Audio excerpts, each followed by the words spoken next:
most ideas, and this idea came from the ground, and most good ones come from the ground. So whose idea was it that we should get intangible cultural heritage status for Hurling?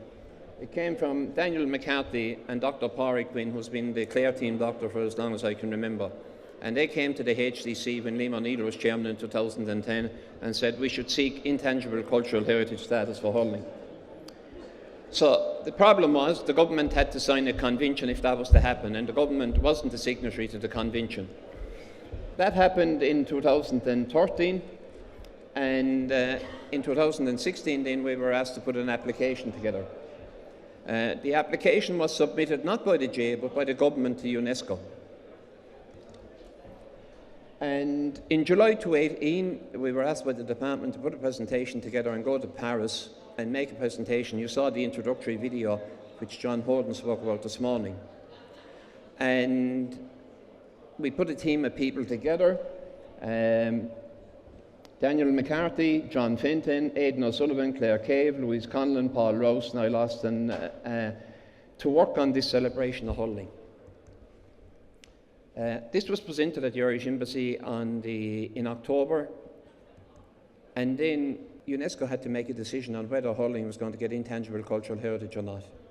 And one in four of these applications are turned down. So we're going to see what happened, and I'm going to call on Stephen Keneally from the Department of Arts, Heritage and the Gaeltacht, who's representing Sinead O'Hara here today, to give us an insight into what happened when the decision was taken in Mauritius, of all places, on the 30th of November. Thanks very much, Pat. So, GAALearning, I'm very pleased to have the opportunity to speak to you today about the work of the Department of Culture, Heritage and the Gaeltacht on intangible cultural heritage. The last few years they've been very busy for us and they've been very successful. As Pat mentioned, in 2015, after a lot of representation from na Pibríolan and the GAA, we ratified the UNESCO 2003 Convention for the Safeguarding of the Intangible Cultural Heritage. And in 2017, we had our first cultural heritage element, uilleann piping, recognised at UNESCO level. And most recently, as you know, we've been working with the GAA and the Camogie Association to achieve UNESCO recognition for hurling and camogie, which we achieved in November 2018. Now, I'm here mostly because I want to talk about the department's work in the area of intangible cultural heritage and what it means. And a lot of our work might be summarised as coordination and translation, not between languages, but between people and levels of engagement. Because UNESCO speaks one language, the government speaks another language, the GAA speaks yet another language, and the people at the ground level are doing something else entirely. And getting these people to share a communal vision and make sure that we're working on the same material and supporting the same ideas is the most important work of the department. I mean, the best example I have is UNESCO's definition of intangible cultural heritage, which is a concept that's a bit intimidating for a lot of people. They call it the practices, expressions, knowledge and skills, and the instruments, objects, artifacts and cultural spaces that communities and groups recognise as part of their cultural heritage. Now that's fine as far as it goes, but it can be very difficult to engage with. I mean, at the end of the day, what our living cultural heritage is, you can't hold it in your hand, but it's there, it's part of your community, you pass it on from your generation to generation. That's what hurling is. You can hold a hurl or a slitter in your hand, but you can't hold hurling in your hand, and that way it's intangible. But it's still a very important part of people's lives, it's part of what they do, and most importantly, it's part of what they are. And that's what we think intangible cultural heritage means, and it's one reason we use the term living cultural heritage. Now, as part of the UNESCO Convention, we make submissions to UNESCO once a year for items to be recognised as part of the intangible cultural heritage of humanity. And that's the recognition hurling and camogie recently received. But submissions to UNESCO have to have clear support from the communities that practice them. So it's very important that we work closely with Cumann Class Gael and the Camogie Association, not only to show support, but also to make sure our cultural traditions are being presented accurately and in a way the people who actually practice them day to day would approve of, that it's properly representative. So with that in mind, we had to work with the support of the nomination. It's an 18-month process to nominate to UNESCO. We were delighted we were able to involve our Minister, Josepha Madigan, in a number of events, and in particular we had a celebration of hurling and its importance to Irish culture at the Irish Embassy in Paris last year. We were able to invite the ambassadors to UNESCO. We worked with the Department of Foreign Affairs and our ambassador to UNESCO in Paris, Dermot Nolan, and the other presenters here on the stage today were actually extremely helpful in conveying what hurling is to the UNESCO ambassadors, because this is coordination and translation again. Because you have people who have no idea what hurling is, sometimes have a vague idea what Ireland is, and, you know, wouldn't speak English as their first language. And you're trying to convey, it's like a fish trying to explain water, how important something like Hurling and Camogie is to our cultural heritage, who we are as people, how we live our lives. And these people were instrumental in that work. So in the end, we had the honour of representing Ireland at the 2018 meeting of the UNESCO Convention Intergovernmental Committee in Mauritius. And so you can get an idea of the culmination of the process and how complicated and intricate it can be and the scale of the proceedings. I'll just give you a brief video of the formal decision by the UNESCO expert body and how it was formally adopted by the committee out in Mauritius as part of humanity's intangible cultural heritage. Let us now move to consider the inscription of Hurling submitted by Ireland. Let us first of all hear the chairperson of the evaluation body on this nomination. Mr. Omari, please. Thank you, Mr. Chairperson. Our next file is Hurling submitted by Ireland. Hurling or Camogie, a form of hurling played by women, is a field game played by two teams which dates back 2,000 years and features strongly in Irish mythology.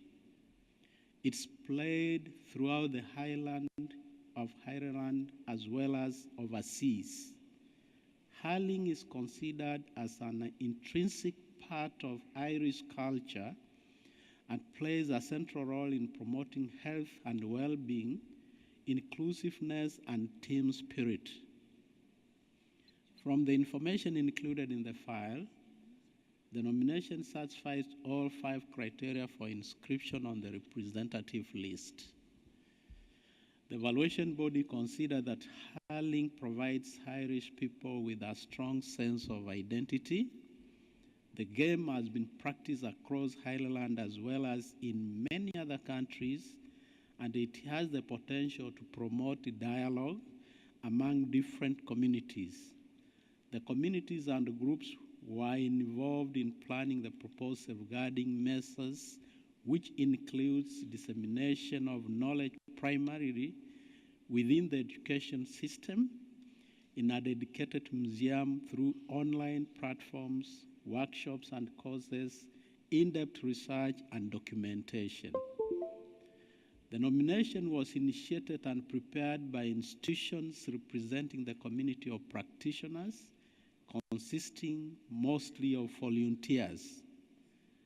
The evaluation body wishes to remind the state party that updating is an important part of the inventorying process and invites it to include detailed information concerning these aspects in its next periodic report on the implementation of the convention at the national level.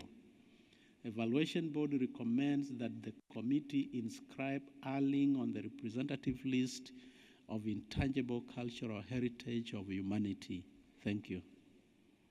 Thank you, Chair. The Bureau did not receive any request for debate or amendment for this file, and it is now for the committee to adopt the decision, the draft decision. Can we have it on the screen, please? And can we now propose to adopt draft decision 13-10B-17 as a whole?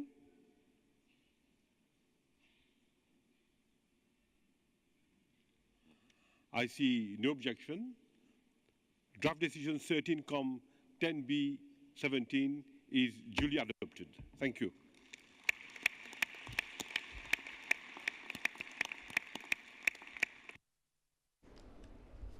So yes, that's my boss Sinead out there looking very overwhelmed and Mauritius. So that's what it looks like at the sharp end. That's the thing. That's what I mean by the process of translation and coordination. That's a very complicated, very intricate, very bureaucratic process, but I included it because part of the work of the department, the work of the GAA, the work of the Camogie Association has been working up the cultural heritage that we practice on a local, county and national level to a form that's accessible, that can be engaged with at international and UNESCO level, and making sure that it's understandable in other cultures. And ultimately then, that very dry moment meant a huge deal to people back here in Ireland, so we come back down to the national and to the local level. And actually, it's the local level I just want to speak to you about, finally. State parties to the convention, such as Ireland, have to maintain a national inventory of their cultural heritage as well, to record and promote the living heritage practices and customs and traditions that exist that are being passed on all around the country, and there are loads of them. I get emails every day about them. And so what we're doing is focusing on updating a national inventory. We expect to be announcing our first set of inscriptions to the National Inventory in the coming months, and we'll be working to develop safeguarding policies and procedures and awareness raising in consultation with committees on the National Inventory, including the GAA and the Camogie Association, to ensure that our living cultural heritage is respected and practiced by the generations to come. And we're delighted our collective work on this has been so successful.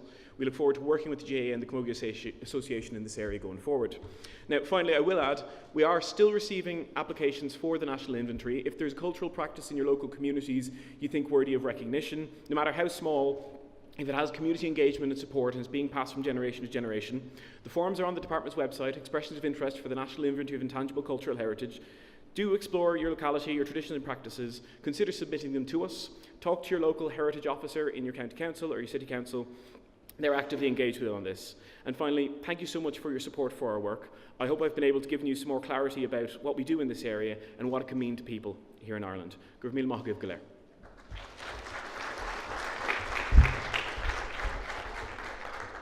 Thank you very much, Stephen. In terms of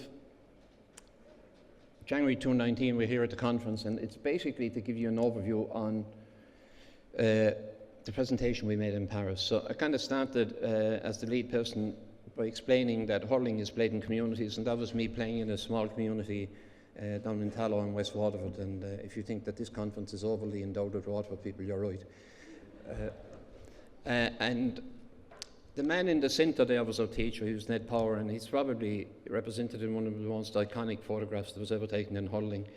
And if you think the man in the red jersey is trying to knock his head off, you're right as well. And he'll have to remain nameless. Then I kind of passed on and played a bit with Waterford for a while, and that was a wonderful achievement for me. And then there's a guy called Joseph Strutt, and he said, if you want to find out about a people, go and watch our plays, go and watch what they do in their pastimes. He said that 200 years ago. There's a wonderful encyclopedia there, a World Encyclopedia of Sport that was put together by Wojciech Lepanski, wonderful scholar from Poland, and hurling is featured in that. That photograph is an intriguing photograph because it's the 1903 final that was played in 1905 in the Fraher Field in Dungarvan, and you can see a soccer post in the centre and side post because that was the scoring system that was there then. And hurling now pretty much is played all over the world. And we can see the impact it makes on Irish cultural heritage. I'm moving through this fairly quickly because we are working against the clock. And I suppose nothing captured it better than last year when 90,000 people attended Limerick's homecoming, which is effectively 60% of the entire Limerick population. So in terms of, back to Einstein again, wonderful quote, every day I remind myself that the inner and outer lives are based on the labels of other men living and dead, and I must exert myself in order to give in the same measure that I have received and am still receiving. And that's the me and the we that Derek McGrath was speaking about as well. So it manifests itself in different ways. Today's presentation, we assembled a team, Dr. Aidan O'Sullivan from UCD, Professor of Archaeology in UCD, John Finton, who will need no introduction to hurling people, Louise Conlon from the Camogie Association, and Claire Cave was also a Professor of Heritage Studies in UCD. So I'm now going to hand over to Aidan, and he'll give you an insight into his side of things.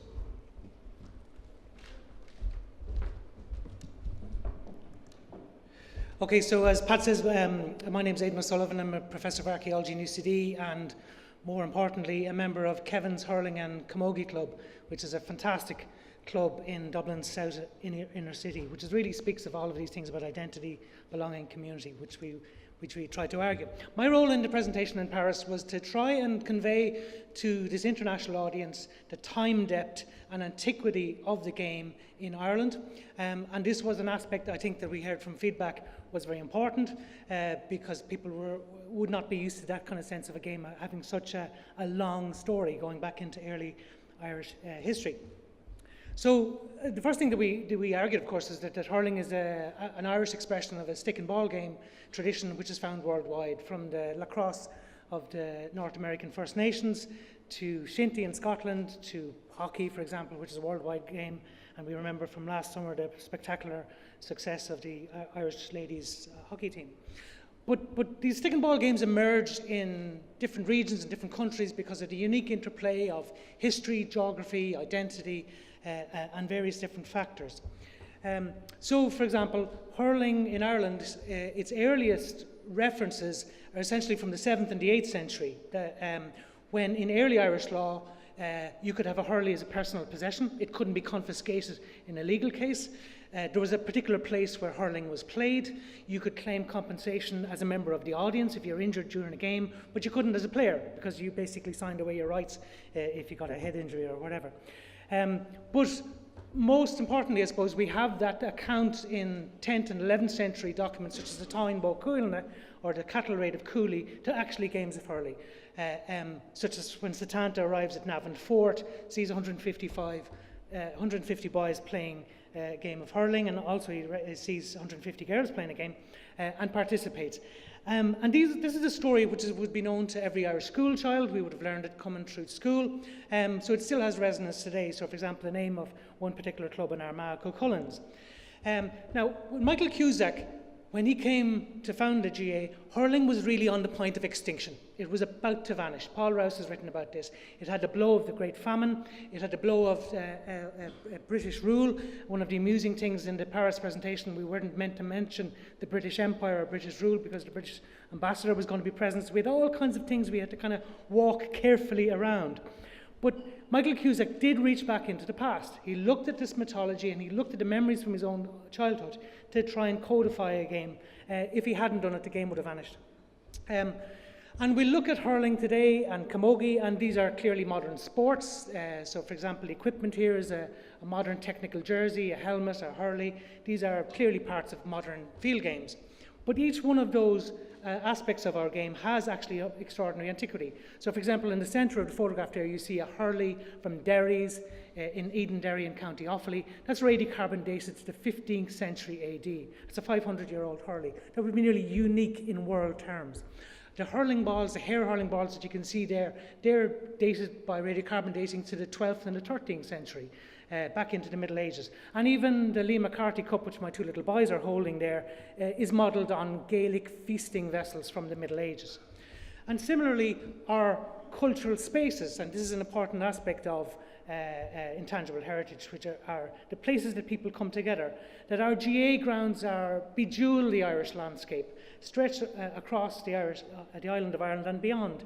And these are places where our communities come together. But this is also a tradition which goes well back into the 17th century and back into the Middle Ages. Not only Croke Park, in other words, but the greens in villages where villages would come together to play the game. So I would have spoken about the role of hurling in the construction of Irish identity at a national level, but also at a local level, which we would already have heard, for example, in Derek McGrath's presentation earlier. And one of the aspects of intangible cultural heritage as defined by UNESCO is the idea of cultural practices and knowledge and customs and traditions that are transmitted through the generations. But what does that mean? How does that actually happen? So I use a personal case here. This is my father, in the back row there, second from the right, April 1957 on the Clare hurling team. He didn't have a long career, played for Clare. He came to West Wicklow as a national school teacher. He introduced hurling into the unpromising soil of the Wicklow Mountains. We were mountain people. We didn't play hurling at all. But 20 years after he arrived and really got the game going, we stormed through the Wicklow Hurling Championship. We won the Junior B and the Junior A and the Intermediate Championship, and we were great at the Senior, where we were thoroughly trashed and beaten out the gate. But the point of this is a kind of passing on of knowledge through the generations. And there in the back row, in the bottom right-hand photograph, is my own son, Colleen O'Sullivan. playing with the boys from his local streets and local schools, children of various different nationalities, Polish and Czechoslovakian, and of African origin. And that sense of that you play in a GAA club, you play for where you're from, which would be unique, pretty unique in world terms as well. So our next speaker, you would have heard of him. He scored a goal once upon a time.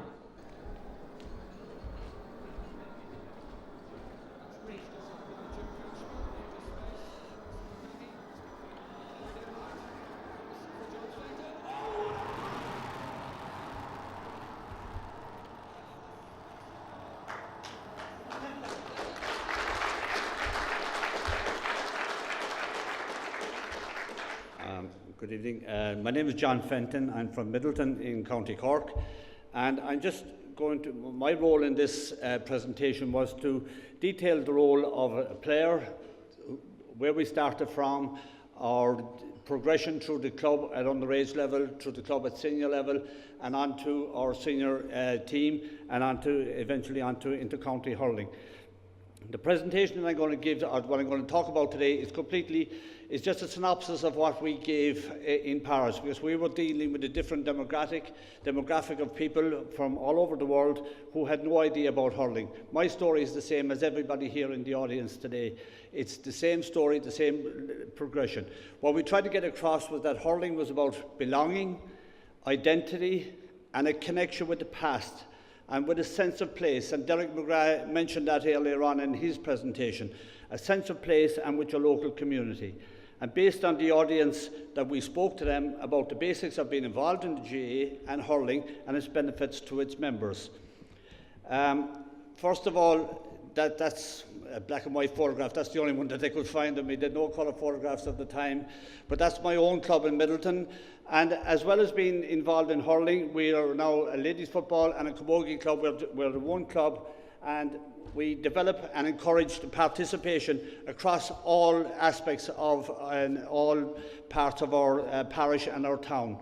There's about 12,000 people living in Middleton at the moment, and there's approximately 10% of our population actively involved in the club, be it player, be it administrator, be it supporter, be it sponsor.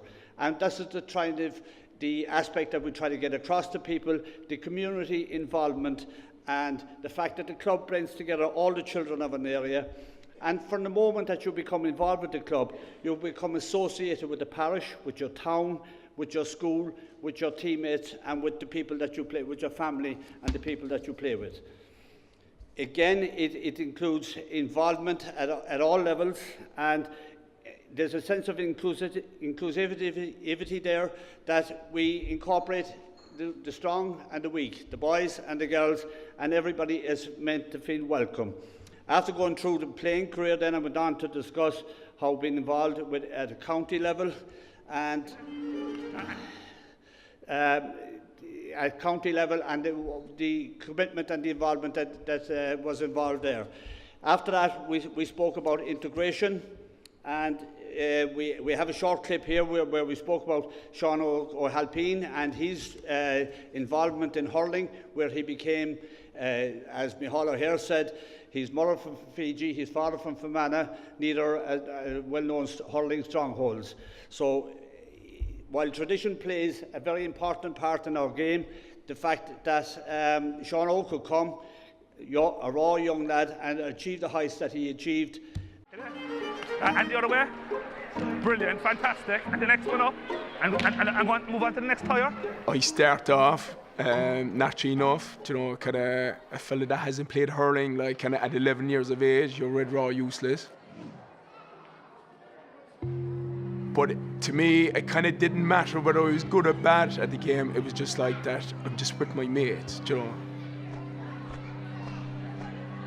My life in Ireland changed when I started playing hurling and I started representing the local GAA club in Fairhill, because as soon as I wore the black and amber jersey playing hurling, the community accepted me for one of them. So overnight I went from, isn't he the guy where the mum is from, the Philippines or Vietnam, to That's the kid that's from Parkdale, Parklands, Commons Road. He plays with us under 12s.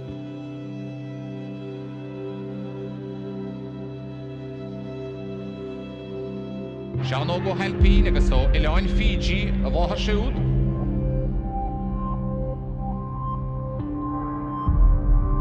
And even though hurling has meant a lot of things to me since, but I always refer to that point. Will you be his buddy, so, yeah? Okay. No, you'll be on the same thing, so you'll be his buddy, okay? Because it ties in with the greatest human need. Let's get come on! Is to be loved and is to be accepted. Following that, we then went on to describe how hurling enables children to develop their physical fitness, their skills, their hand-eye coordination and their sense of teamwork. And playing the games teaches our young boys and girls how to play with and for each other and to respect the other people, opposing players, coaches and mentors. And we also emphasised the fact that they develop their own personal resilience and their personal capacity to learn to handle the victory and defeat, and to do so with respect and dignity. We then went on to discuss the tools of the trade, which is basically the hurley, and how it's made from ash, and the flexibility of the hurley, and the importance of the hurley that players attach to, where they have their own skill or their own maker, hurley maker, their own repairer, and the fact that they become so attached to it, it becomes an extension of their hand. And if you can see this flexibility of the hurley there, where Timmy Crowley is pulling across, the lad from Tipperary, John McIntyre, and you can see the bend in the hurley, and they were fascinated when people saw that. The GAA and the Camogie Association, in promoting the game, are very much aware of, through tournaments, hurling, blitzes, school competitions and non-competitive games, that they are designed to attract and to hold players and to prevent dropout amongst the boys and girls. Again, as part of the holistic approach to the game, we use that as part of the education in the wellbeing programme as installed by the GAA. And a big part of the presentation was the fact that our players were amateurs. And as Derek McGrath said a while ago, the memories that you get from playing the game are far outweigh any monetary or medals won in the game. And the long-lasting approach and friendliness that you have with your players and opponents is life-lasting. And finally, hurling's role as the glue that binds the locality together is stronger than ever, and the pride that you get when the team is victorious is much more valuable and longer lasting than any monetary reward. And after this, I'll hand over to conclude as custodians of the game. The GAA and the Camogie Association believe that the best way to preserve the viability of hurling is to ensure that it is played as extensively as possible, and that it is promoted widely and appreciated by as many people as possible. Louise Conlon from the Camogie Association will take up from where I finished, and she will deliver her version of her story as regards the Camogie Association and her involvement with that.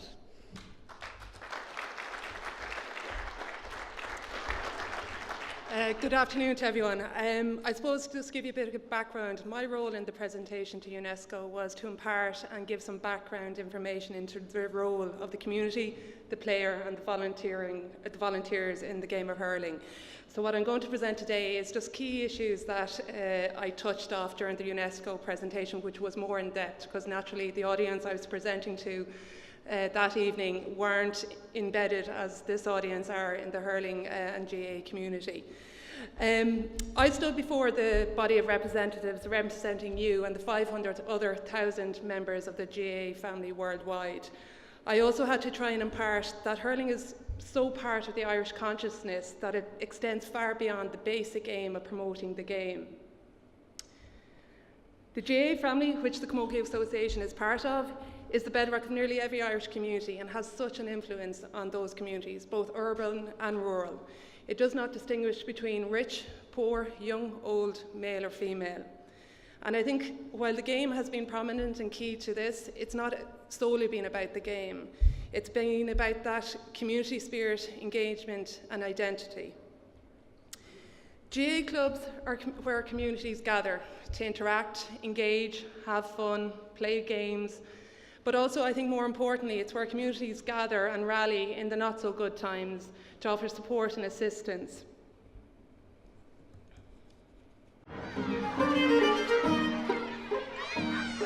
Like when we were picking teams, you didn't have a girls' team or a boys' team.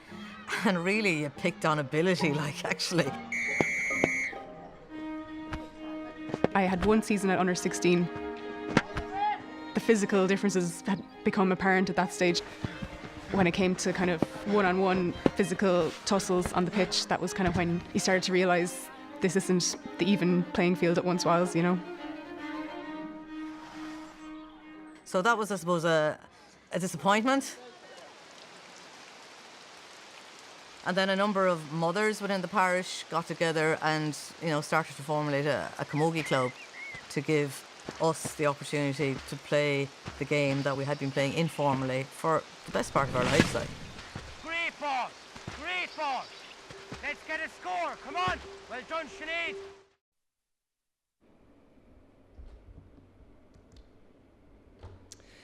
The GAA has something special. No matter where in the world, and probably at this moment in time, there's an Irish man or woman pulling on their club or county jerseys with immense pride. In the heat of summer, when championship comes to the real battle stages, our countryside towns and villages are decked in bunting and flags of our clubs and counties, if lucky. And that's the thing about being part of your local community, local club. The sense of belonging is overwhelming, and I believe, in my opinion, that's what makes it so special. For me, like many of you here today, my life has been embedded in GAA, and that's because of my family background, and I'm guessing many here today are similar. I spent many of my young days heading up to our local field, which is only a stone throw, poking around with friends, or out the back garden with my older brother, or tagging along behind my dad as he coached teams or to matches, dragging around water bottles for him, picking up balls behind the goals, or collecting cones for him. I can't remember it not being part of my life, and I think many of us sitting here can't picture a stage of our life where it wasn't part of it, and I think that's what's so key about it. Our clubs is where we're taught the basic skills and where we strive to master those skills, and I think are taught many life lessons and skills that we now bring into our adulthood. Like any young hurler or sports mad fan, you have your idols and role models, and I think in our code we have so many role models that we can look up to. Mine, I was very lucky. Mine was a local lady who actually lived only up the road from me and coached me on those Sundays. In 1989, I was very lucky. I think my second experience to be brought up to Croke Park here to the All-Ireland final. I got an opportunity to see my local club player run out into Croke Park in their county colours, and on that day come away with an All-Ireland medal. And I think, like many of my friends that day, the seed was planted, and I'm sure around many club pitches, county pitches and stadiums and Croke Park here, the seed is planted in many of our younger players. But then, with that seed comes the hard work and commitment. The hours of training in the wet and cold, the winning and losing of games, the dusting yourself off from bad performances, trying to recover from those knocks and injuries, honing the skills of hurling and trying to be that little bit more skillful and better. To be the best player for yourself, but also for your club, and if lucky, your county. I've been very lucky, I'm guessing like many here today, to have the opportunity to play at all different levels and various different codes. While we did this so willingly, it did take a huge commitment. The time travelling and playing, the time taken up due to work, trying to change shifts, missing family and friends gatherings, the lack of a social life, trying to juggle it with studies or work. But I think if I asked the question here today, would we change anything? I'm guessing if, like myself, you would say you'd do it all again in a heartbeat, if only the knee would hold out for another year. Because I truly believe it does enhance our lives, and I think if you look back in your own playing careers, you can see the benefits of it. The GAA is in existence 134 years, the Camogie Association 114, and the game of hurling, as already stated, has been played well beyond this. So why has it survived to date? And I think it touches off some of the presentations throughout this conference. It goes back to what I believe are the guardians of the game, who across the years and through promotion have kept the game alive.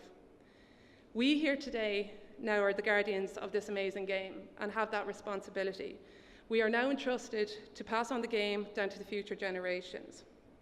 But I think, as highlighted in last night's presentation, League Slip J, we are one of many. It takes an army of men and women within our clubs to form committees, fundraise, wash the jerseys, cut the grass, the menial tasks that sometimes go unseen, to ensure that clubs are functioning year on year and the game of hurling and camogie can flourish. And the question asked at the presentation in Paris by a lot of the guests asked, but why do we all do this? We do it because of the love and passion we have for what I personally believe is probably one of the greatest games in the world, and that is the game of hurling.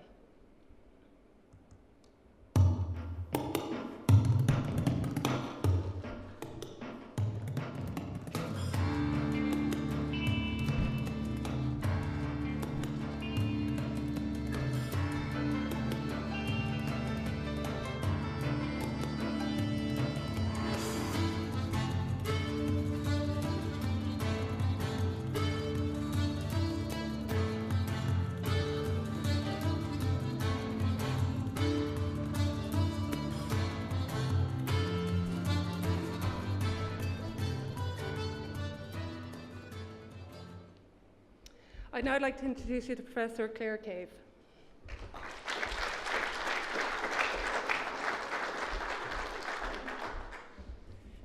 Good afternoon, everybody. Well, my role at the presentation in Paris was actually to wrap up the presentation in Paris, and now we're well over time here in Croke Park, so I'll just give you a sense of the concluding remarks that I made. And it was really just to emphasize to the people that were making the decision about whether to inscribe hurling on the safeguarding list of intangible cultural heritage, that it meets those criteria, that it's an intangible cultural heritage that the communities in Ireland recognise and sense as their own heritage. It's the communities and volunteers that are putting in the fantastic work that's keeping it alive. It's an amateur organisation that's driving the safeguarding of hurling into the future. That the Slither and the Hurley are internationally recognised as uniquely Irish, and that it brings a sense of community to our diaspora abroad and to the new people that are moving to Ireland. So I just wanted to make the point again to the committee that it is something that has survived the highs and lows in the past, and that by inscribing it on the UNESCO list, we'll get some further support to enable an environment in Ireland which will help it to continue into the future. And the convention just gives us that extra edge with regards to raising awareness about hurling, the respect for intangible cultural heritage, international cooperation and support, and it's sort of an obligation on the state party to ensure that it's safeguarded into the future. So our story was all about how hurling is a fantastic, wonderful, skillful game, uniquely Irish, and that it's our gift from the Irish community to the rest of the world. And that's essentially the essence of what we said. Okay, thank you very much.